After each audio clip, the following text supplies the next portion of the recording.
Hello everyone, welcome back to the RN45 education. ये question RRB में पूछा गया है।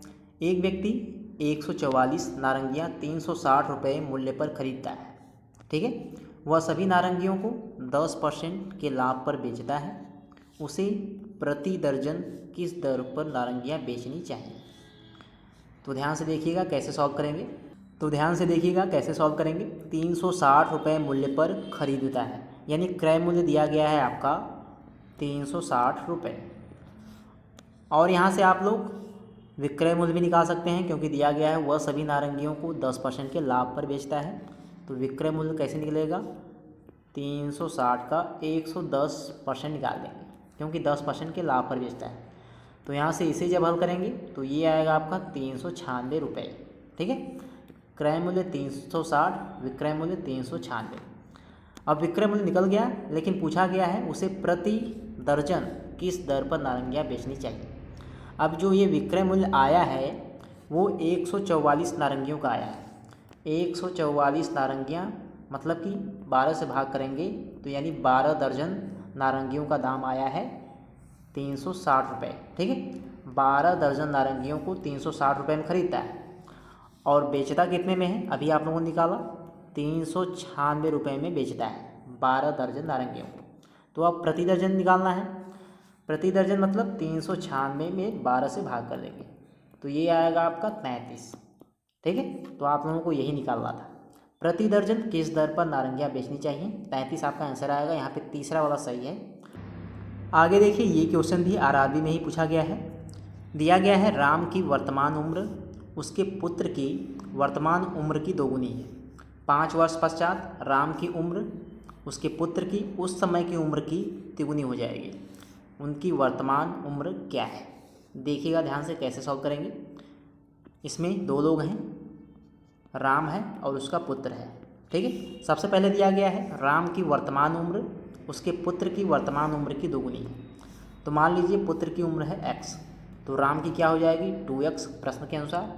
ठीक है, ये क्या हो गया आपका प्रेजेंट में। और देखिए आगे, 5 वर्ष पश्चात राम की उम्र उसके पुत्र की उस समय की उम्र की तिगुनी हो जाएगी।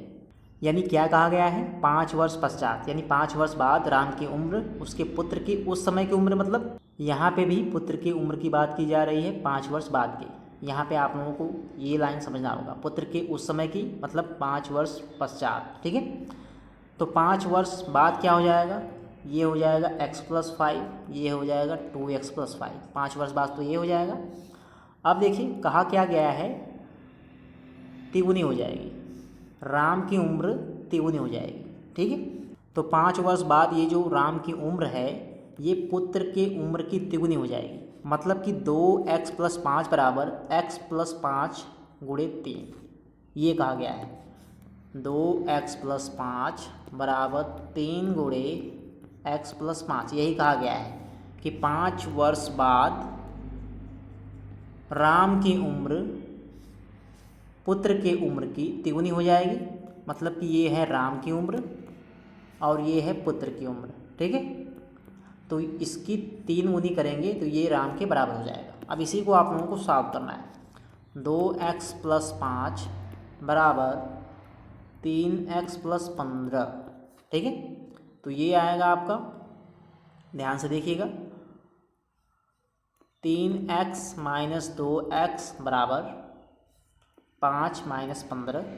तो यहाँ से x का मान निकाल लेंगे। x का मान क्या आ जाएगा आपका?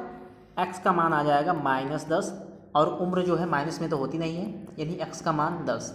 x का मान 10 आ गया, तो आप लोगों को निकालना है वर्तमान एज।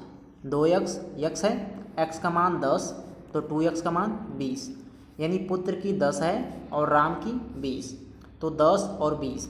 ठीक है, ये आंसर आएगा। लेकिन अगर आप लोग ऑप्शन में अगर ध्यान देंगे तो यहाँ पे देखिए राम की 40 है, पुत्र की 10 है। यहाँ पे देखिए ये 15 है, यहाँ पे 60 है, यानी यहाँ पे भी 4 गुना है, यहाँ पे भी 4 गुना है, और यहाँ पे भी देखिए 4 गुना है, और यहाँ पे भी 4 गुना है। और यहाँ पे देखिए आप लोग ध्यान से, राम की वर्तमान उम्र पुत्र की वर्तमान उम्र की 2 गुनी है, तो यहाँ पे 2 गुनी है, ये बात हो रही है। क्वेश्चन के अनुसार उम्र जो होनी चाहिए 2 गुनी हो जाइए। क्वेश्चन के अनुसार उम्र जो है 2 गुनी होनी चाहिए, लेकिन ऑप्शन के अनुसार उम्र जो दी गई है राम की वो पुत्र से 4 गुनी दी गई है। तो सारे ऑप्शन जो है गलत लिखे गए हैं। ठीक है, आपका जो आंसर आएगा राम की उम्र 20 और उसके पुत्र की उम्र 10, ये ऑप्शन जो आएगा ये सही है। ठीक है, अगर यहाँ पे 4 गुनी दिया रहता तो जो है आपका ऑप्शन जो है सही हो जाता। ठीक है, तो आप लोगों का कौन सा आंसर आता, 10 और 40, तो ये वाला आंसर जो है आपका सही हो जाता। ठीक है, लेकिन ऑप्शन सारे गलत लिखे गए हैं, तो आप लोग सही कैलकुलेशन करेंगे। राम की उम्र 20, पुत्र की उम्र 10। तो ये थे 2 क्वेश्चन जो कि आरआरबी में पूछे गए थे। अगर आप लोगों को वीडियो पसंद आए तो वीडियो को लाइक करिएगा और चैनल को जरूर से सब्सक्राइब करें।